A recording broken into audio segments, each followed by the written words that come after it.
C'est l'heure du Journal de l'Afrique. Soyez les bienvenus sur France 24. À la une ce soir, l'hommage officiel à Hosni Moubarak, l'ancien président déchu, décédé mardi à l'âge de 91 ans. Les Égyptiens sont partagés sur le legs de l'ancien dirigeant. Il a régné pendant 30 ans avant d'être chassé du pouvoir en 2011. Les réactions dans ce journal. Nous irons également en Côte d'Ivoire. Notre correspondant est allé à la rencontre d'employés de maisons victimes de violences et parfois même d'abus sexuels. De très jeunes filles, parfois mineures, exploitées par leurs employeurs. Reportage à suivre dans un instant. C'est parce qu'on s'était dit, je tout parié sur nous, dès j'ai tout investi. Ouais. Et puis ce soir, nous recevons l'un des maîtres incontestés de la musique africaine, Fally Ipupa, superstar congolaise et internationale. Il est venu nous parler de son concert le 28 février prochain à l'Accor Hotel Arena de Paris. On évoquera également avec lui sa carrière et ses engagements humanitaires. Ça bouge pas, Un hommage aux militaires, mais pas forcément au président. Une cérémonie en grande pompe pour les funérailles du général Hosni Moubarak, l'ancien président déchu décédé ce mardi à l'âge de 91 ans. Il était à la tête du pays pendant 30 ans avant de quitter le pouvoir en 2011 sous la pression du printemps arabe. Au lendemain de sa mort, de nombreux Égyptiens sont partagés sur son legs. Récit de Coralie et Annel.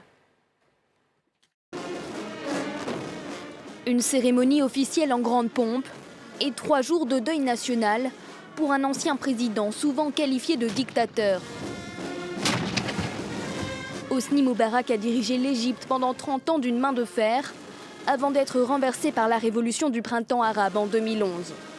Présent à ses funérailles, l'actuel président Abdel Fattah al-Sisi lui rend hommage.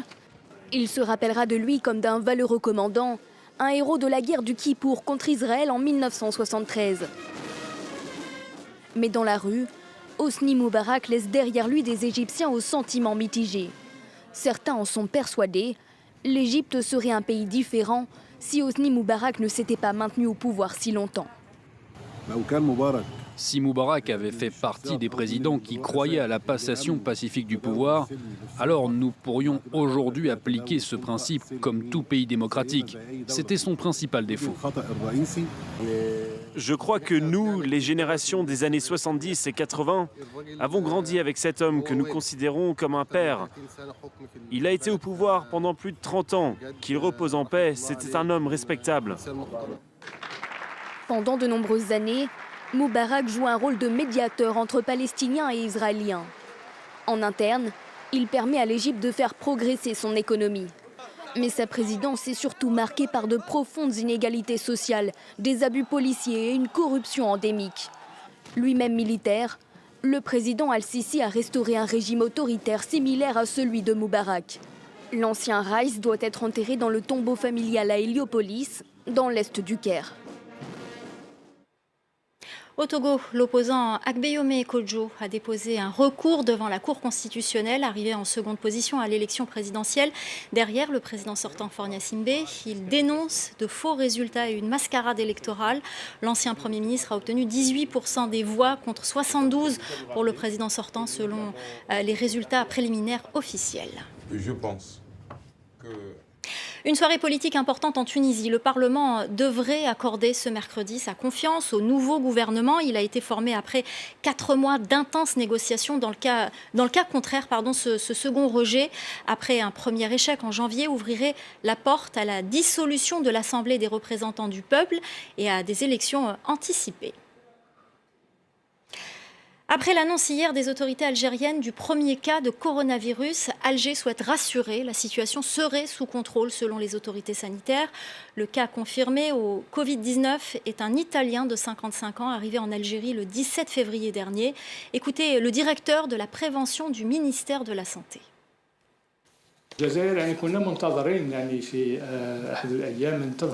Nous nous attendions en Algérie à l'arrivée du virus, vu les nombreux échanges aériens que nous enregistrons avec la Chine et l'Italie. Le principal problème est notre capacité à contrôler tous les Algériens et Italiens qui étaient à bord de cet avion en provenance d'Italie.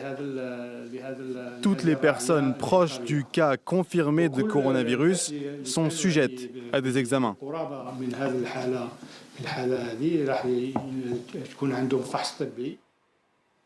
On part à présent en Côte d'Ivoire où plus d'un tiers des employés de maison seraient victimes de violences, parfois d'abus sexuels. La plupart sont des mineurs qui viennent des campagnes reculées et qui sont exploités par leur employeur à Abidjan. Reportage signé Thaïs Brook.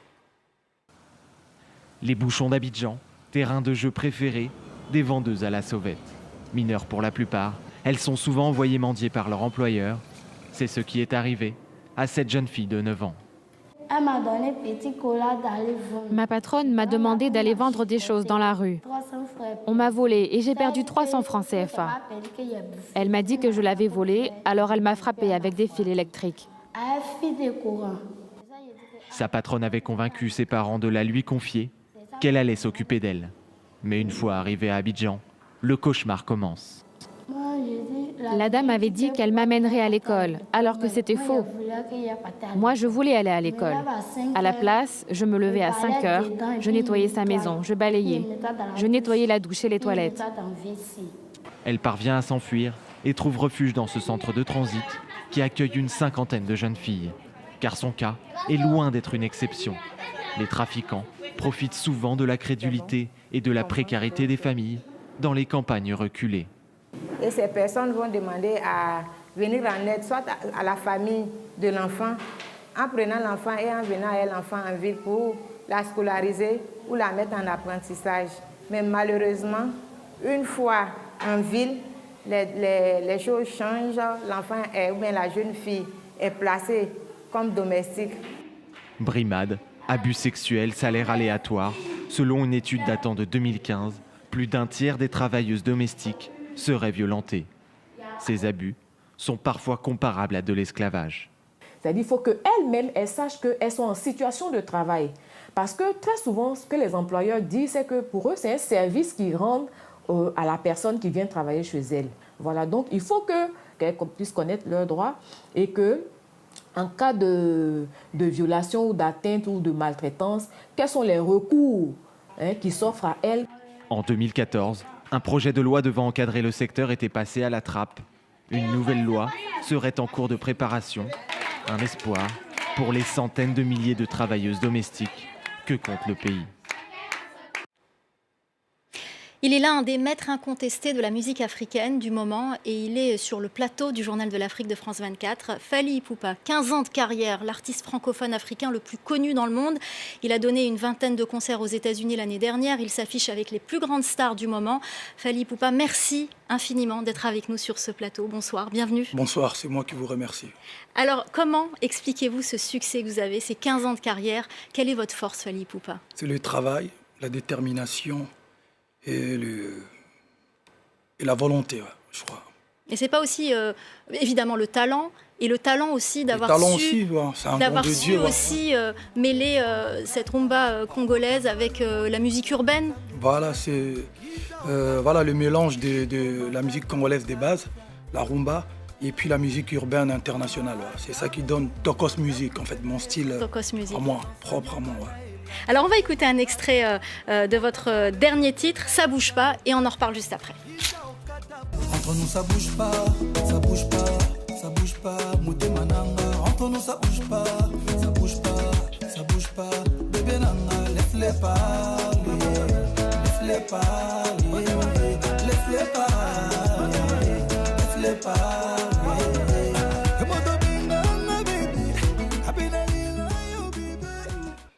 Et vous continuez à chanter sur ce plateau pendant l'extrait, c'est plus fort que vous. Ouais.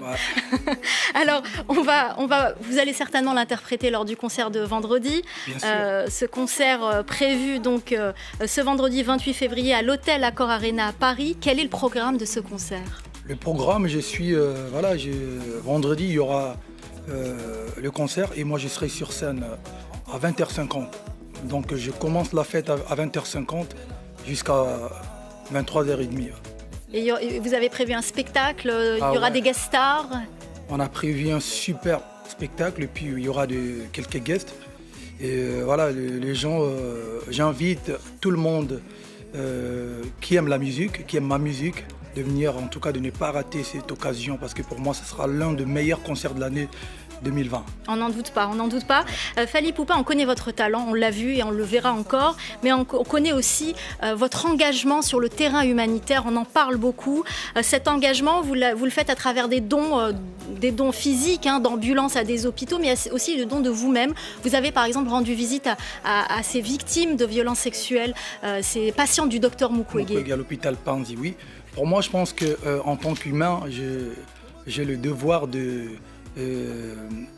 mon prochain et surtout que, comme je suis congolais, pour moi, l'hôpital Panzi de notre prix Nobel de la paix fait un travail très très sérieux au niveau de l'Est de mon pays. Donc voilà, si on peut lui apporter quelques soutiens, ne serait-ce que physique ou financier, je pense qu'il faut le faire. De par votre notoriété aussi. Notoriété aussi, voilà, dénoncer ce qui se passe à l'Est, et notamment en ce moment à Béni. Je pense qu'il est très important que le monde entier soit au courant de ce qui se passe au Congo. Voilà.